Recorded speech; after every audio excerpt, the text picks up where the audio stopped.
ปาดเจ้าภาพสิซิมหมออบมึงจะจองก็ไปจะแซ่บเลยแหละ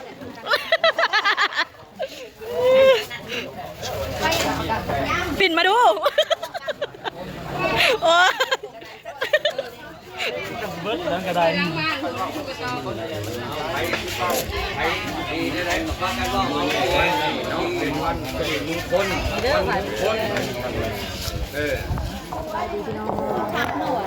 สบายดียามสาวๆ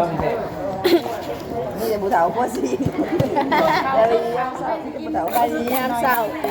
มาเห็ดกินพี่น้องเลยซอยซีดซอยเนื้อเด้อแม่บุกเคยซอยกันเบิ่งไปงานใดไม่ได้เคยซอยเหนือด้วยสิบอกเบิ่งแต่มีดเป็นตะย่านมากเลย ที่จะล่างนักไปเด้อ ซอยเนื้อพี่น้อง มันละมวยธรรมดา ขับรถขับเด็กใหม่อ้าว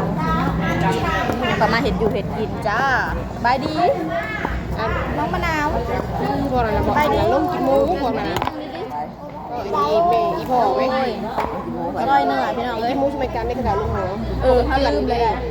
ได้ พวกกันเตือนดิพวกคอยไปการเนาะไปต้องไปร่วมแท้ทูทุกมือเนาะไปขาดเนาะขาดเขารถสื่อต้องไปก่อน8 โมงปลาย ว่าเป็นนักเรียนรถเนาะบัด ยังมื้อแลอันบริมาได้จดชื่อรับชูต่างหากเด้อจดชื่ออันดูการต่างหากเด้อ น้ำไปกินลูกมาเด็กบอลเก่า เขาเฮียนจำเขาเฮียนแล้วไปมันตรงนึง ตามเวลา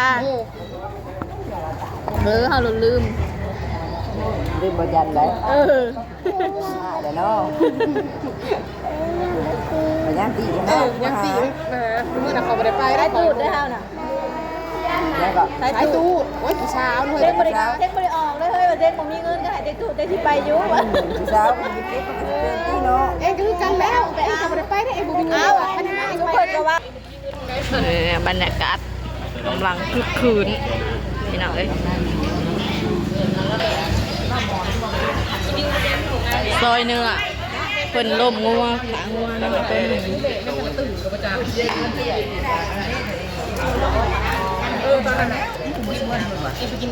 มีญาติพี่น้องมา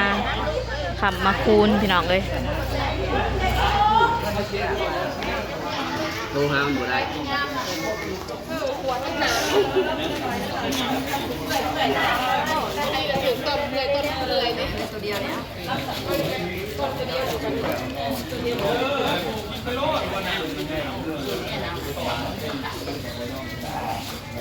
ก็สิได้ละว่าได้กัน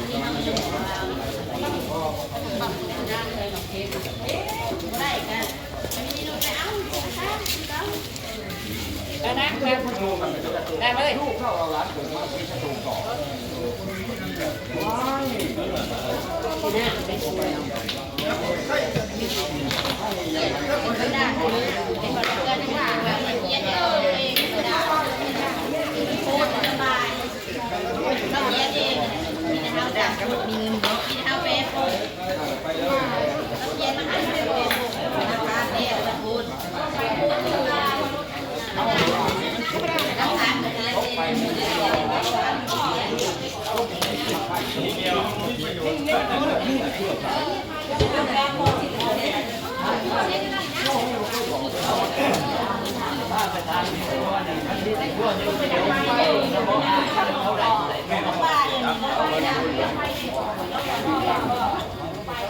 มาไปตัวเดียวแสบพี่อ่ะเป็นยังแสบพี่อ่ะพี่น้องเอ้ยขี้มือเลยแซ่บขี้มือล้วนๆนอนเพียแสบเพีย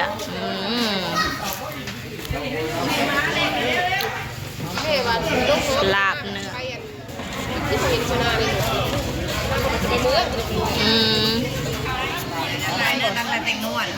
ทำมันบ่แสบแต่อย่าตีได้คนได้ต้องใส่เป็นนวล เคล็ดลับความอร่อยนั่นน่ะแป้งนัวน่ะปาดพี่น้อง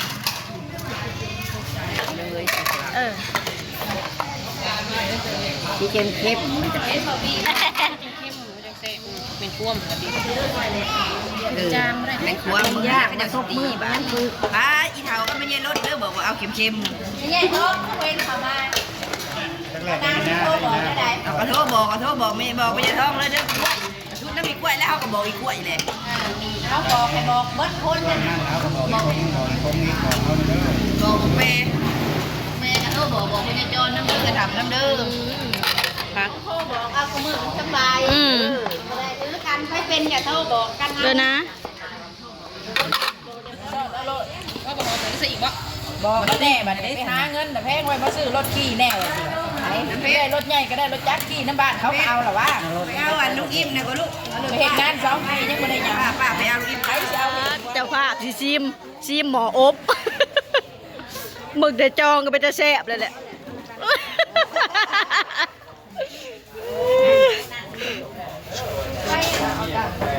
ปิ่นมาดูโอ้ว้าวพี่น้องมันมีหมออบเป็นตะแซ่บขนาดเลยแกงไปแล้ว หมอบ้านใหญ่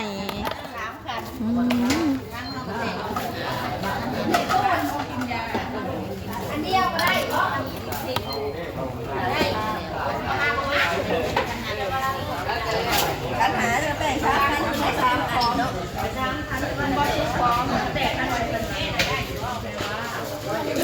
ทีมงานแม่ครัว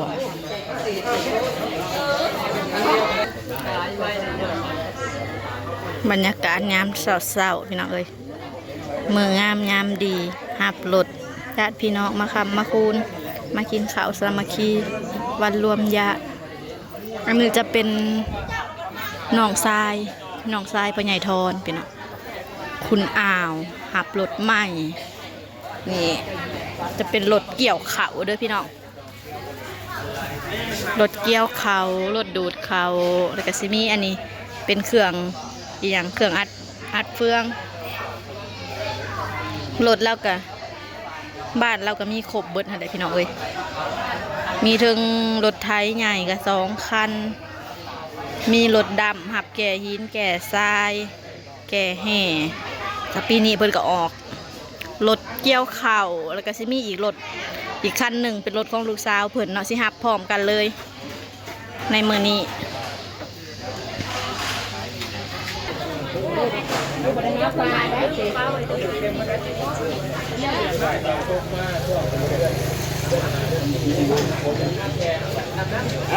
ไม่แห้งวันได้ที่หาหมูไปขอเมียหายได้ทิศเนื้อและทิศใต้ทิศที่บ้านโอ้ด้วยน้ำจิ้งไปจากเตรียมเครื่องหับพี่น้อง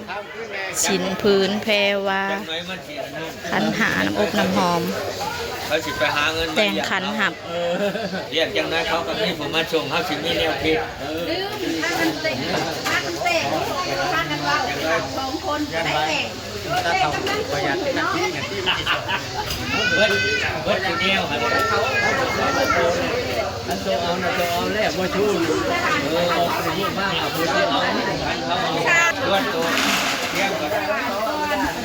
แล้วอะไรบัดนี้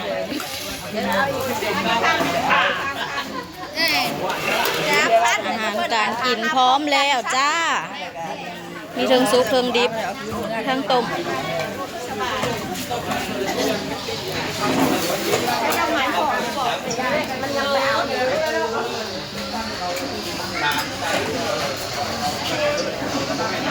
าซูมก็ดึงเลยแต่ดีกว่าจังนะเอาเทียนชั้นน้ำมาเดี๋ยวเอาเทียนมาอีกแน่เทียนยาว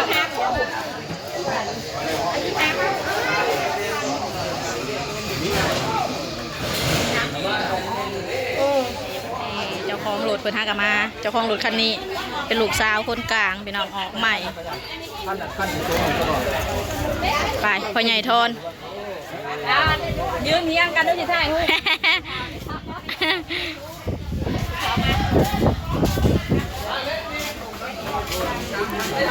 พ่อใหญ่ทอนพ่อใหญ่ดอนลูกประเด็นปิ้นหลังเขาอันนี้ได้รถหาเงินเดี๋ยวเราปิ้นออกหาเงินบุญพ่อใหญ่ทอนขึ้น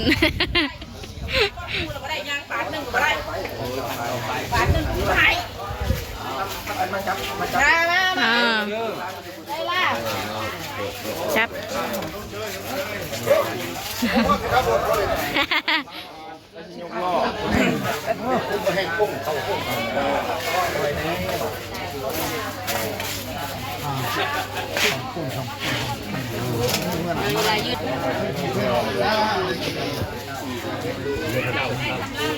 น้องเอาเห็ดนี่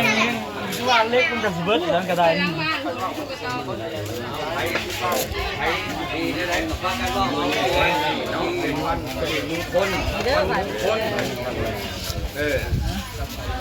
ยเอาเจ้ามาอยู่น้ำคอกน้ำพัวเนาะมาขังมาคูนนี่แหละมาเป็นลูกเป็นเต้าพาไปพามาเดินแม่นแล่นสะดวกไปตามปองรองตามแปลวก็ไม่มีแนวคัดแนวค้าไปใส่มาใส่ที่จะให้ลงให้เลี้ยงมาครอบครัวพูดนี่แหละว่าท่านรักพ่อแม่อ้ายเลยน้องลูกเต้าเหล่าล้านแม่ผู้บาอาจารย์พ่อเพียงเยี่ยงหนากันมาห้องเอาลูกเป็นเต้าครับไม่พูด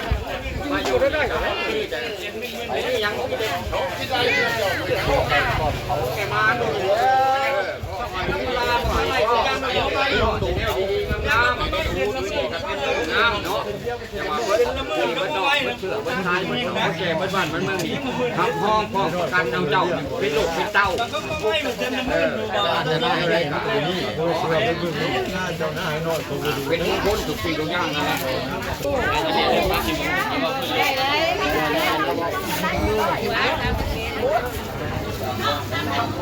หับพร้อมกัน3 คันการให้มาจะเถิงมาลูกชายหลานจะบ่หับดอนเอาละว่า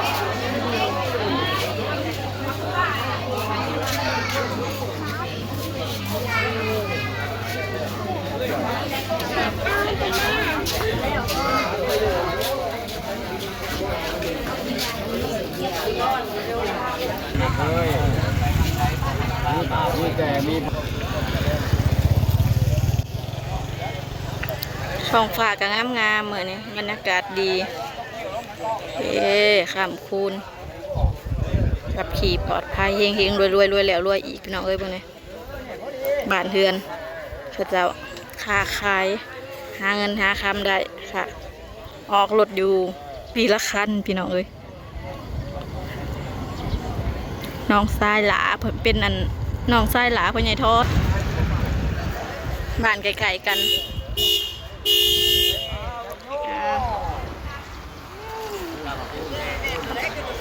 กินข้าวสามัคคีแบบนี้พี่น้องเอ้ยวันรวมญาติขับมาคูน